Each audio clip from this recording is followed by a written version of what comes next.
Buenos días y bienvenidos a todos.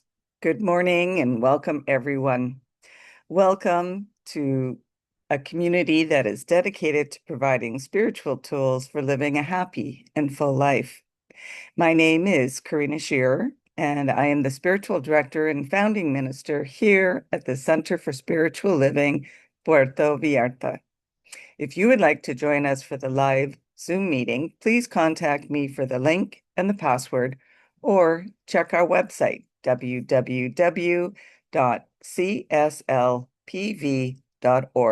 on the weekly talk section. Today is Sunday, March 8, 2026. It is the International Day of Women.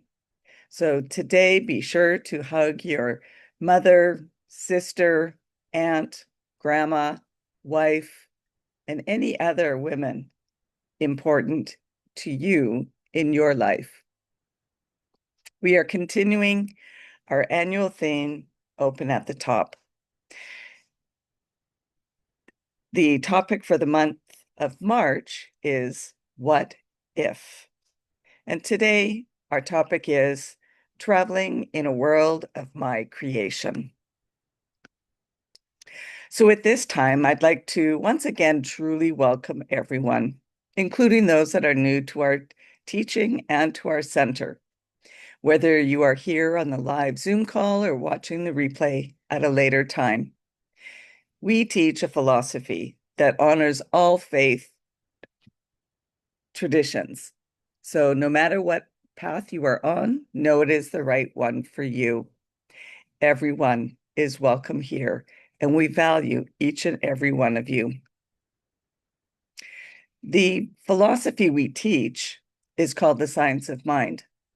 It's a teaching based on new thought and ancient wisdom, where we offer spiritual tools and principles to promote personal growth, and we honor diversity in all aspects. When Dr. Ernest Holmes founded this teaching in the 1920s, he had studied both Eastern and Western spiritual texts in order to create the science of mind. When asked to provide a concise definition of the teaching, he had replied, "It is a correlation of laws of science, opinions of philosophy, and revelations of religion applied to human needs and aspirations." So each week we offer a service with an inspirational message. We offer the Zoom meeting at 10 a.m. and meet on Sundays at noon in person. So after each service, whether it's online or in person, hang out with us after to enjoy some coffee and great conversation with like-minded people. And now, as we do each week, let's review our purpose, vision, and mission statements. We have a grand purpose here each week, and that is to awaken and celebrate diversity and to love and serve our community. We do this by means of our vision, creating the life you desire. And that is supported by our mission to provide spiritual tools for personal growth and transformation. And more on all of these can be found on their own drop-down page on our website.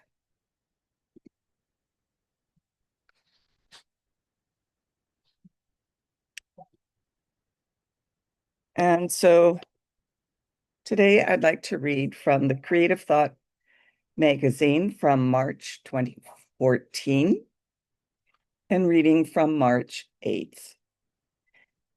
The spiritual mind treatment is always done in the first person. So I offer you these words to take as your own if you so choose. And if you feel comfortable, please gently close your eyes and listen.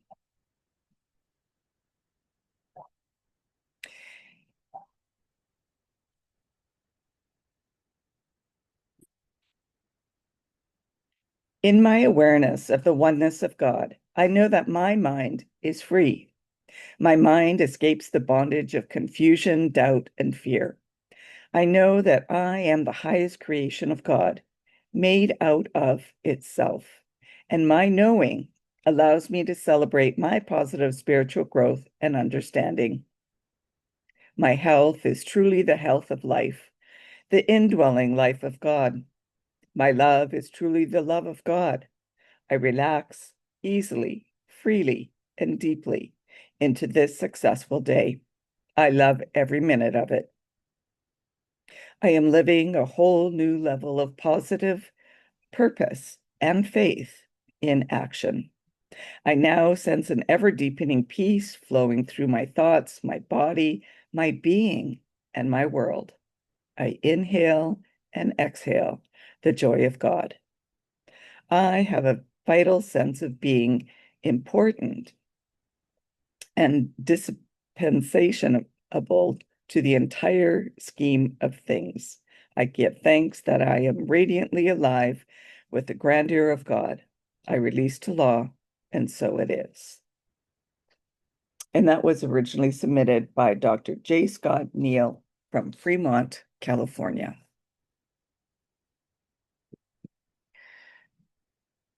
So what are we creating?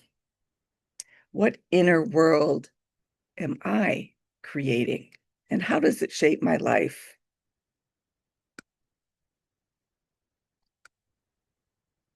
Ernest Holmes wrote this in This Thing Called You. You already are a spiritual being. When the mind understands this and embodies its essence, that which you are in the invisible will become more apparent in the visible.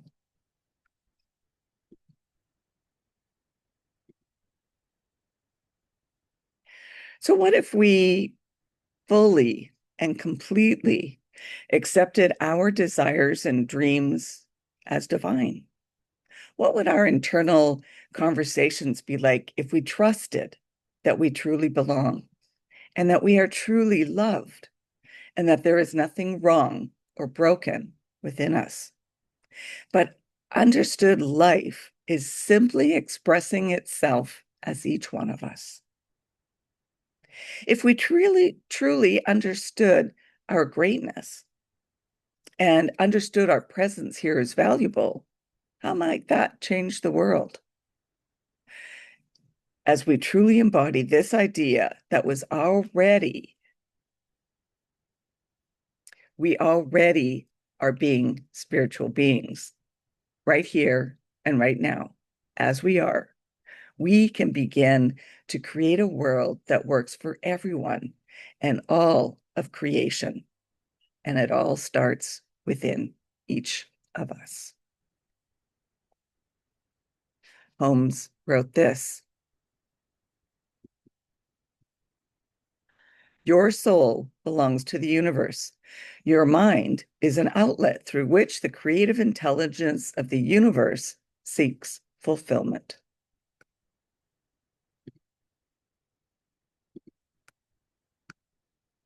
So you, just like others, are seeking the joy of living. You wish to be needed, to be loved, and to be included in the great drama of life. This urge is in every individual. It's in everything. The rose exists to express beauty. Roots and trees conspire with nature to give birds birth to blossom. We are all part of some universal order, and the very urge for personal gratification is incomplete until it finds a universal outlet. This is the cause back of all upheavals in human history. The pattern is trying to fit the pieces into greater units as though it could not accomplish its purpose through anything other than a democracy of spirit, a union of all. This union, however, does not mean sameness, for while unity requires conformity to principles, unity never means uniformity. Every blade of grass, every crystal, every drop of water, like every individual, is a little bit different from any other one of its species. You belong to the universe in which you live. You are one with the creative genius back of this vast array of ceaseless motion, this original flow of life. You are as much of it as the sun, the earth, the water, and the air. There is something in you telling you this, like a voice echoing from some mountaintop of inward vision, like a light whose origin no human has seen, like an impulse welling up from an invisible source.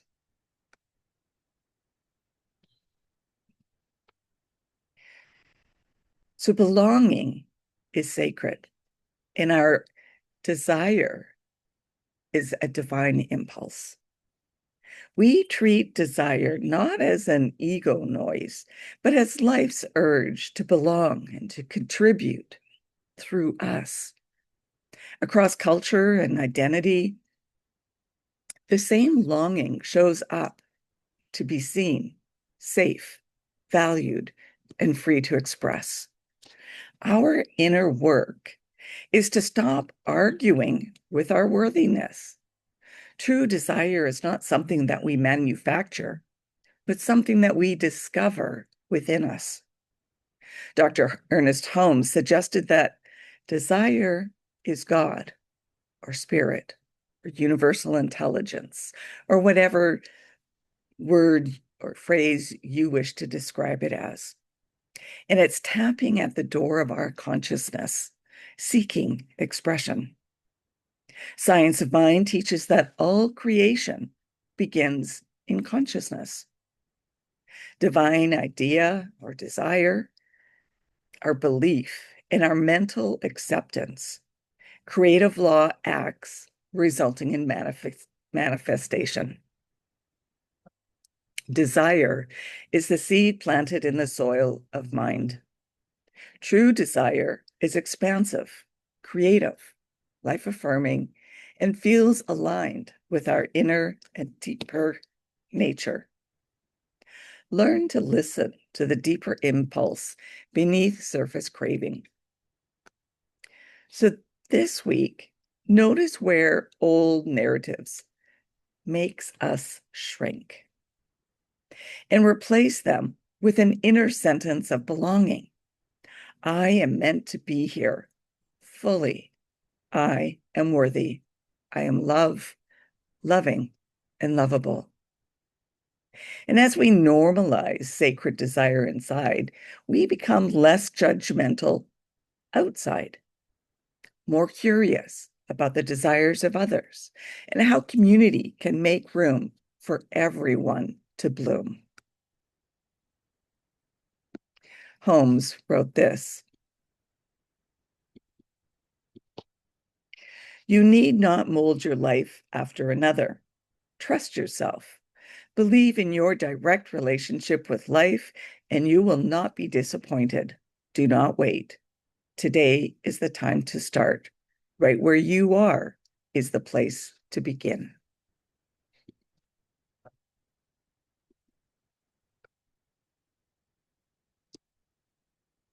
So we affirm unity without erasure. Oneness does not make us the same. It makes us responsible for one another. The inner world that we are building brings values and difference, story, body, language, faith, pronouns as a holy variety. So in conversations and discussions this week, ask, who is not in the room of my imagination? And what would inclusive look like there? Replace comparison with inclusion.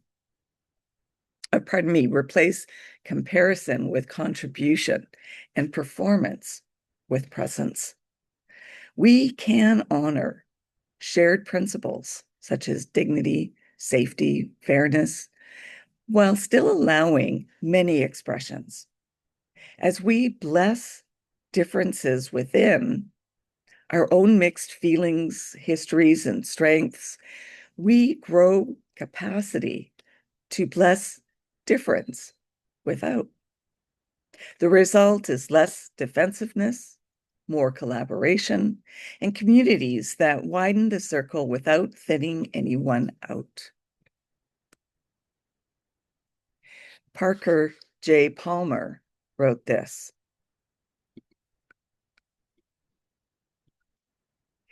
"Before I can tell my life what I want to do with it, I must listen to my life telling me who I am."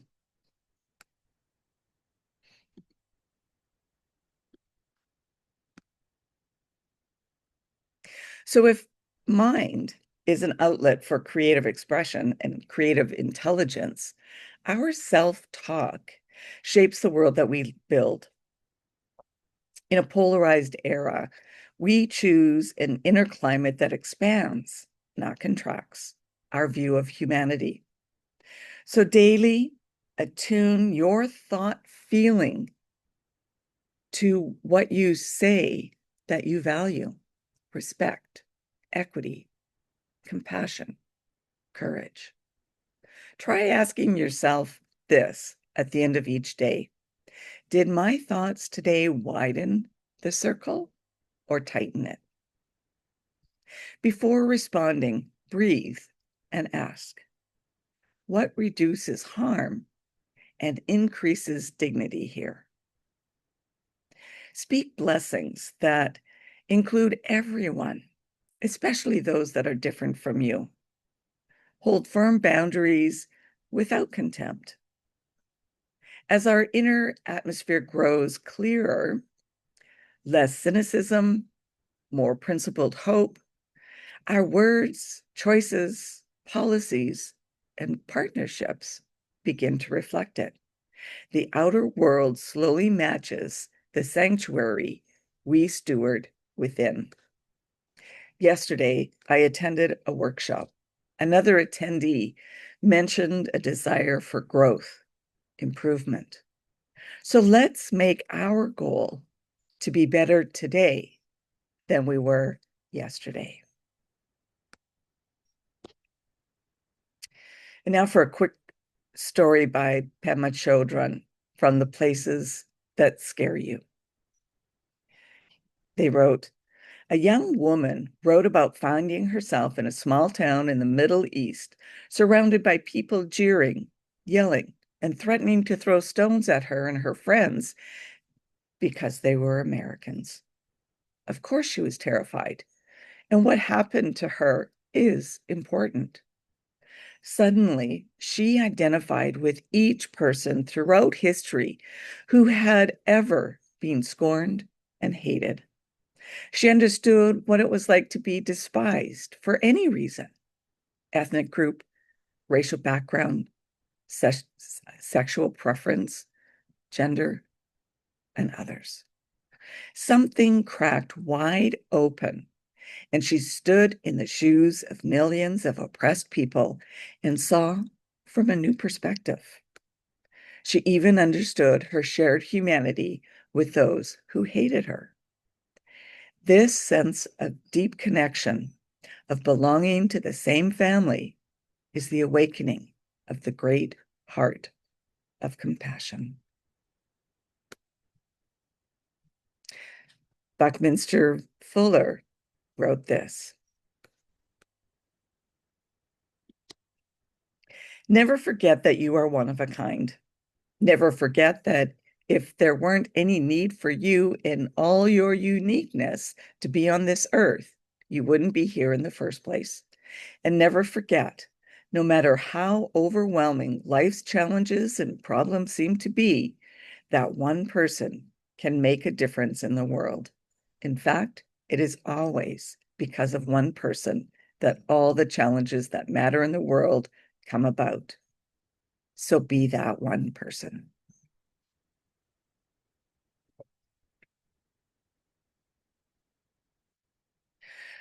So this week, we remember who we are. spiritual beings belonging to a vast, intelligent love.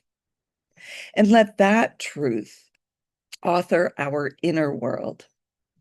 Desire is not a distraction, it's the divine nudge to blossom.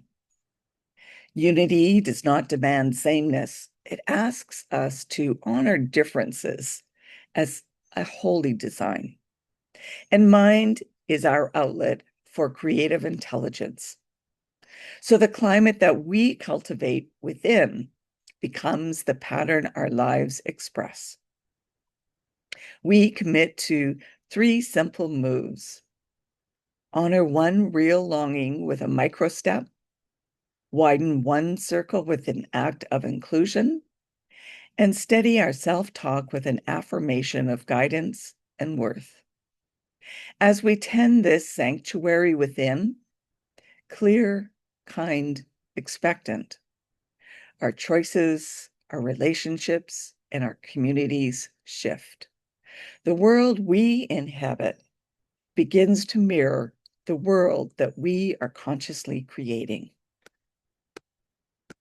And I'll leave you with this quote from Ralph Waldo Emerson.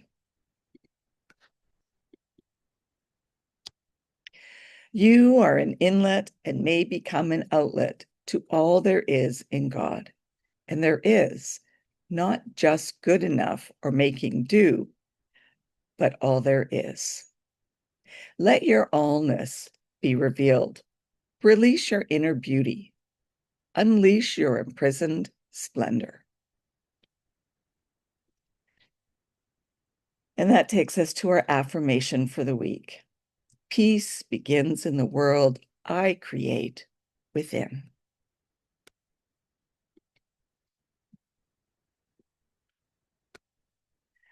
And now it's news and updates time.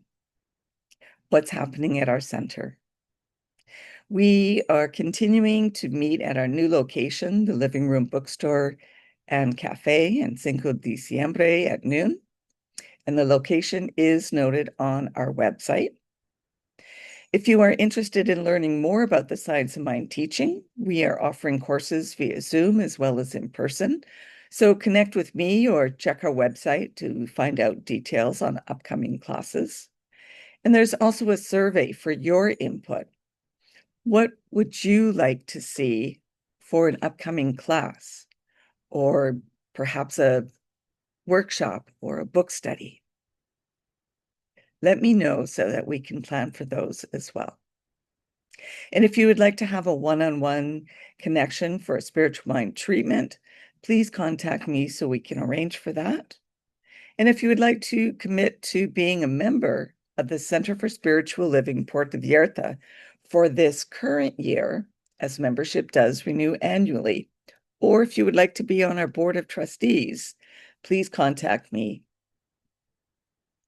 I'd also like to remind you to like, comment, and subscribe to our YouTube channel and our Facebook page.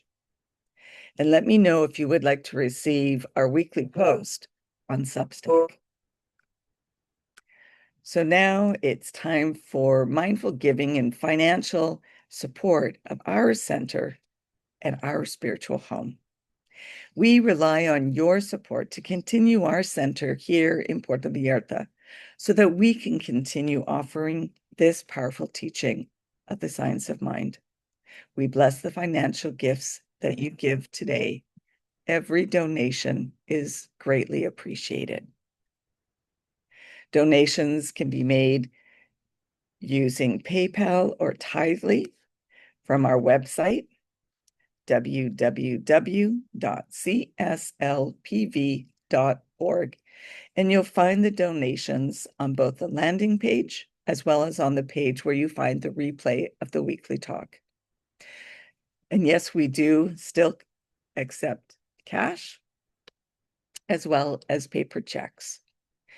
If you would like to send checks, please address them to CSLPV number 403 2125 Birch Road, Kelowna, BC, V1Y 8N1.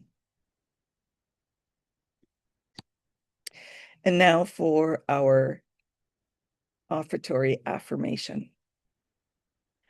I know that my giving blesses and multiplies all that I am, all that I have, and all that I give and receive. I do give eternal thanks for the abundance that is mine to share.